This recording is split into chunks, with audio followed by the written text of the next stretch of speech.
knife makers in the world, and Ken Onion calls Hawaii home. Jai visits with the elite knife maker this morning. Good morning, Jai. Good morning to you, Kirk. Kathy, good morning, everyone. That's right. Ken Onion is joining us right now, and you've been, I guess, nearly 2 decades you've been making knives, correct? How'd you get started, first off?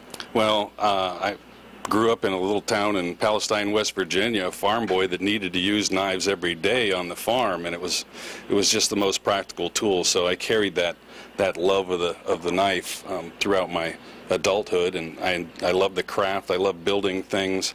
I love the history of the knife. So I met a fellow in Kaneohe, Hawaii, who was also a custom knife maker, Stan Fujisaka, and begged him to teach me how to make knives. So he taught me in 1991, and I haven't slowed down since. We're coming up on 2 decades of knife making.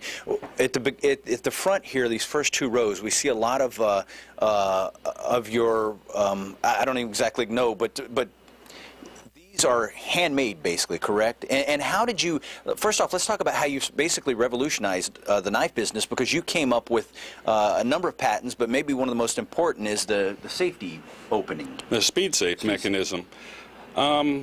Well, I was building essentially fixed blade knives, straight knives that didn't fold in the middle for 5 or 6 years, and I have a background in robotics, I have a background in mechanics and machining, and Stan Fujisaka taught me how to make folding knives, and I just thought it was a little boring, so I wanted to develop something that was smoother opening than his, that had some safety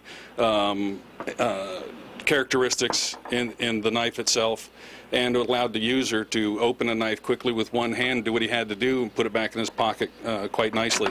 The whole concept behind the speed safe mechanism is that if you start to close the blade, you notice there's a resistance, so you don't have to worry about the knife folding on your hand. Okay.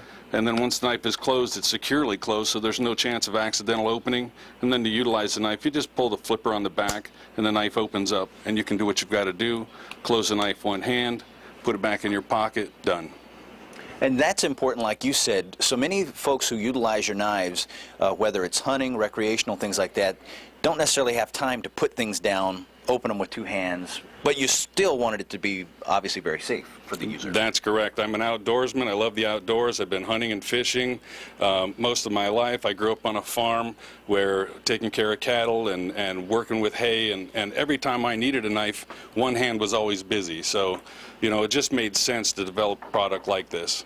Now, a lot of these knives we see at the front here are your custom knives. You have made knives, don't want to drop names, but for a few folks we may have heard of. Yeah, I've made a lot of knives for a lot of celebrities.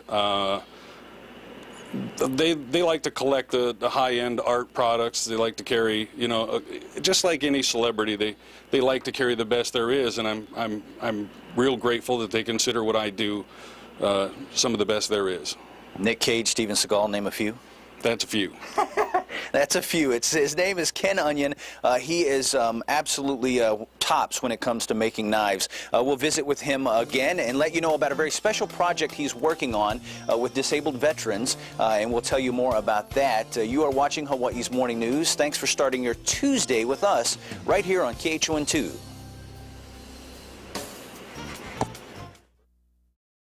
Kaneohe's Ken Onion has revolutionized knives. He owns more than 30 patents, and more than 60 more are pending. The master craftsman has been visiting with Jai all morning, and they rejoin us now with more. We are at Izuo Brothers. They are the local distributors for Kershaw Knives. Joining us again, the master knife maker, Ken Onion. Ken, tell us about zero tolerance. We're looking at a couple of knives that fall under that zero tolerance label. What exactly that is and what it means to you. Well, thanks, Jai. Thanks for having me. This is but 2 examples of the zero tolerance line of knives. The whole idea was after 9/11, Kershaw Knives decided to sit down and have a meeting, and we wanted to come up with a line of knives focused around military and law enforcement. And the whole idea was, knowing what we know about knives, if our own sons or daughters would have to go to war, what would we feel comfortable sending them off with? So we built the most rigorous and tested these knives intensely to make sure that they were the absolute best that they could possibly be for military and law enforcement purposes. And then not only just to make money off the military, that's not what our intentions were. So we joined forces with Paralyzed Veterans of America Heritage Fund, and a good percentage of the proceeds for the sale of these knives goes directly to that organization. You're the national spokesperson for Paralyzed Veterans Heritage Fund, correct? Yes, I am. What you would like to see, because there isn't a chapter here in Hawaii, but as a guy that's from here, you would love to see that, I would imagine. Yes, I would. I mean, the closest opportunity